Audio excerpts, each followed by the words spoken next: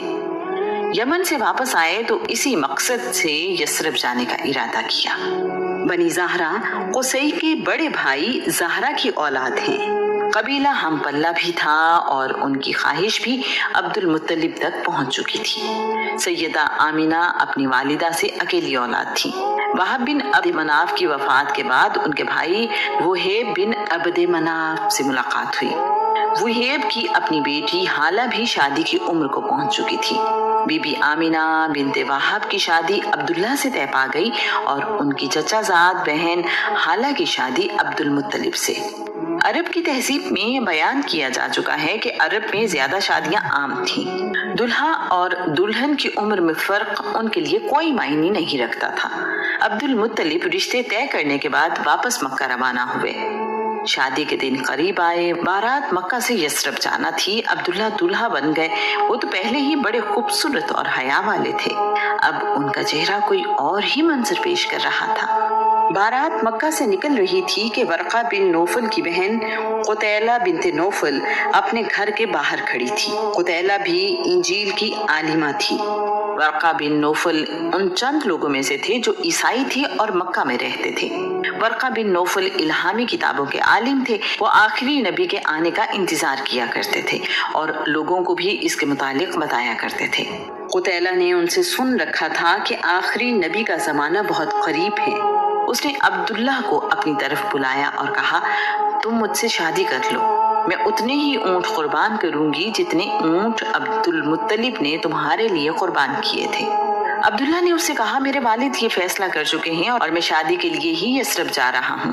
یثرب پہنچ کر عبد المطلب کا نکاح بی بی حالہ سے اور عبداللہ کا نکاح بی بی آمینہ سے کر دیا گیا۔ عبداللہ کی شادی 570 عیسوی میں ہوئی۔ اس زمانے اور خاندان کی روایت کے مطابق وہ 3 دن اپنے سسرال یثرب میں ہی رکے۔ اس کے بعد دونوں اپنی اپنی دلہن کے ساتھ مکہ آ گئے۔ اب یہ گھر خوشیاں دیکھ بھی رہا تھا اور بانٹ بھی رہا تھا۔ شادی کے کچھ عرصے بعد عبداللہ کی دوبارہ قتیلہ بنت نوفل سے ملاقات ہوئی۔ عبداللہ نے قتیلہ کو شادی کی پیشکش کی۔ قتیلہ نے انکار کر دیا۔ عبداللہ کے لیے یہ جواب حیرانی کا باعث تھا۔ وجہ پوچھی تو قتیلہ نے کہا، جس دن میں نے تمہیں شادی کی درخواست کی تھی اس دن تمہارے ماتھے پر چمک، چہرے پر نور اور کشش تھی جو اب باقی نہیں ہے۔ میری ساری خواہش اس خوش نصیبی کے لیے تھی۔ ابھی شادی کو کچھ ہی عرصہ گزرا تھا کہ عبداللہ تجارتی سفر پر فلسطین چلے گئے۔ عبداللہ ملک شام سے واپسی پر بصرہ سے دومت الجندل تیمہ اور خیبر سے ہوتے ہوئے یثرب پہنچے۔ وہاں پر عبداللہ بیمار ہو گئے۔ آپ اپنی دادی سلمہ بنت عمر کے خاندان بنی نجار کے پاس علاج اور آرام کے لیے رک گئے۔ باقی قافلہ مکہ لوٹ آیا۔ قافلے والوں نے عبد المطلب کو عبداللہ کی بیماری کے متعلق بتایا۔ عبد المطلب نے اپنے بڑے بیٹے حارث کو یثرب بھیجا کہ وہ اپنے چھوٹے بھائی کو مکہ لے آئیں۔ یثرب پہنچ کر انہیں پتہ چلا کہ عبداللہ اس جہان فانی سے کوچ کر چکے ہیں۔ عبداللہ کو نابغہ کے گھر میں دفن کر دیا گیا۔ نابغہ بنی عدی بن نجار کے فرد تھے۔ عبداللہ نے 25 سال کی عمر میں وفات پائی۔ یہ خبر بی بی آمنہ کے لیے قیامت سے کم نہ تھی۔ ابھی تو ان کی شادی کو چند مہینے ہی گزرے تھے۔ ابھی تو ان کے لیے زندگی شروع ہوئی تھی۔ انہوں نے کتنے خواب دیکھے تھے۔ قدرت کو کچھ اور ہی منظور تھا۔ بی بی آمنہ کے لیے اب زندگی آسان نہیں تھی۔ بی بی آمینہ نے عبداللہ کی وفات پر مرثیہ لکھا جو یوں ہے، بطحا کی آغوش ہاشم کے صاحبزادے سے خالی ہو گئی۔ اس اسکیوں اور آہوں کے درمیان ایک قبر میں آسودہ خواب ہو گیا۔ اسے موت نے آواز دی اور اس نے اس آواز پر لبیک کہا۔ اب موت نے لوگوں میں ابن ہاشم جیسا کوئی انسان نہیں چھوڑا۔ کیسی غمزدہ تھی وہ شام جب انہیں اٹھا کر لے جایا جا رہا تھا۔ اگر موت نے ان کا جسم ختم کر دیا تو کیا ہوا؟ ان کے کردار کے نقوش مٹائے نہیں جا سکتے۔ وہ بڑے عقل مند اور رحم دل تھے۔ آدم علیہ السلام سے چلنے والی امانت